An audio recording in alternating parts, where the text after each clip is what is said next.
આરોગ્ય મંત્રી ઋષિકેશ પટેલે જૂનાગઢ સિવિલ હોસ્પિટલની મુલાકાત લીધી હતી। આ મુલાકાત દરમિયાન સિવિલમાં દર્દીને મળતી સારવાર અને વ્યવસ્થા અંગે જાણકારી મેળવી। ઉલ્લેખનીય છે કે આરોગ્ય મંત્રીએ જૂનાગઢમાં પીએમજય અંતર્ગત ચૂકવાયેલા બિલ મુદ્દે પણ પ્રતિક્રિયા આપી હતી। કહ્યું, પીએમજય યોજનાનું ઓડિટ કરવામાં આવી રહ્યું છે અને કલેક્ટરની અધ્યક્ષતામાં તપાસ થઈ રહી છે। જો ગંભીર બાબત જણાશે તો પગલાં લેવામાં આવશે।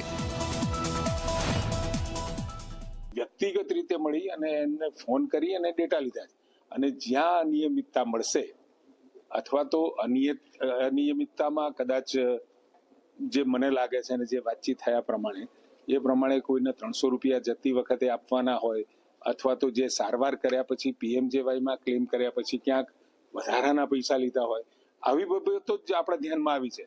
પણ જે ટ્રીટમેન્ટ કરવાની છે, પ્રોસિજર કરવાની છે, એવું લેખિંગ હજુ સુધી ધ્યાનમાં નથી આવ્યું અને છતાં પણ હજુ કલેક્ટરશ્રી અને આપણી અહીંયા જિલ્લાની ટીમ હજુ આગળ એમાં ઇન્ક્વાયરી કરી વિગતે ડિટેલ મેળવી।